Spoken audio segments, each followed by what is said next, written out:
Assalamu alaikum and a very warm welcome. Today we're going to unpack a really powerful section from the Quran, the final verses of the 26th chapter, Ash-Shu'ara, which means the poets. Now, this passage gives us, you could say, a masterclass in telling the difference between truth that comes from God and words that just sound beautiful but are ultimately empty. And really, that's the big question here, isn't it? In a world that's just full of noise, with so many persuasive speakers and charismatic people all vying for our attention, how do you actually know what's real? How can you spot genuine guidance? Well, these verses, they give us a surprisingly clear framework to do just that. So, to really understand this framework, we have to start where the Quran starts, with the absolute, non-negotiable foundation. Everything else we're going to talk about is built right on top of this single central pillar. Verse 213 just lays it out. Crystal clear. Do not invoke any other deity with God. This right here, this is the principle of Tawheed, or pure absolute monotheism. It's the beginning and the end of the entire message. It's a direct command. There are no partners, no associates, just the one creator. Now, starting from that solid foundation, the text gives us a really practical three-step method for how to share this truth. First, you start close to home. You warn your family, your closest relatives. Second, for the people who listen and believe, you show them kindness and humility. I love the beautiful way it's phrased. You lower your wing to them. It's all about compassion. And third, if people just insist on doing wrong, you have to clearly separate yourself from their actions, not out of pride, but to protect the integrity of the message. Okay, so we've got the core message and the method for sharing it. But what about the person who's actually delivering the message? What's going on inside their head and their heart? The next verses give us some really crucial guidance on that. And the key concept here is a big one, tawakkul. It's all about putting your complete trust and reliance in God.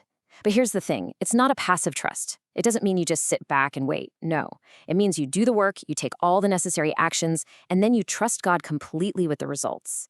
And you're placing that trust in the one who is both El-Aziz, the Almighty, and Er-Rahim, the most merciful.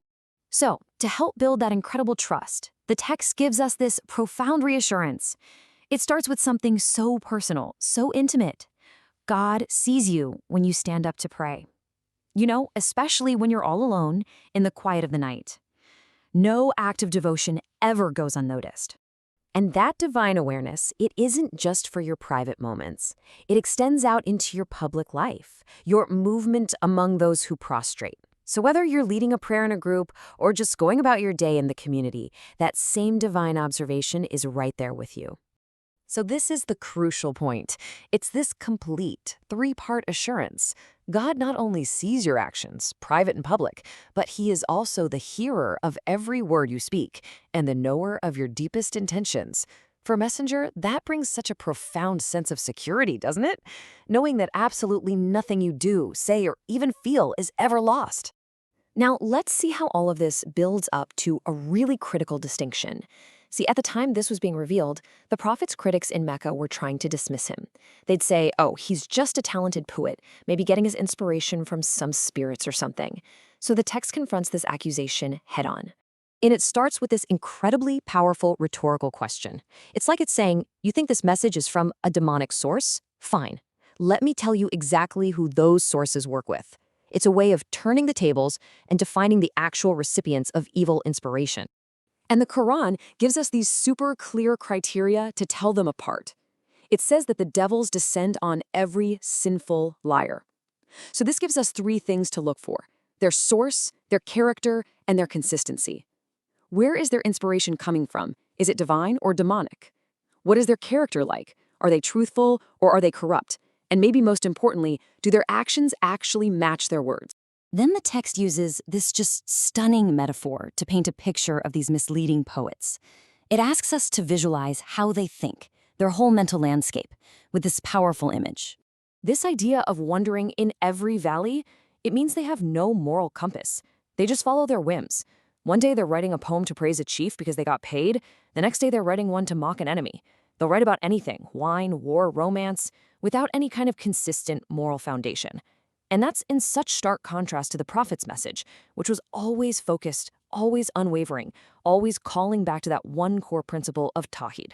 But, and this is so important, this is not a blanket condemnation of all poetry or all eloquent speech. The text is incredibly precise here. It makes a crucial exception, making it clear that the tool itself isn't the problem, it's all about who is wielding it.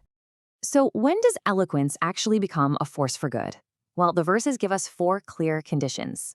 It's when the speaker is a person of genuine faith, when their good deeds actually match their words, when their work is filled with the remembrance of God, and when they use their gift to defend the truth, especially when it's under attack.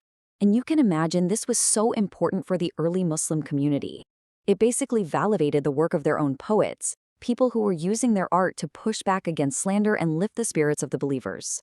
So the ultimate takeaway is this: it's not the medium being judged, not the poetry or the prose or the speech.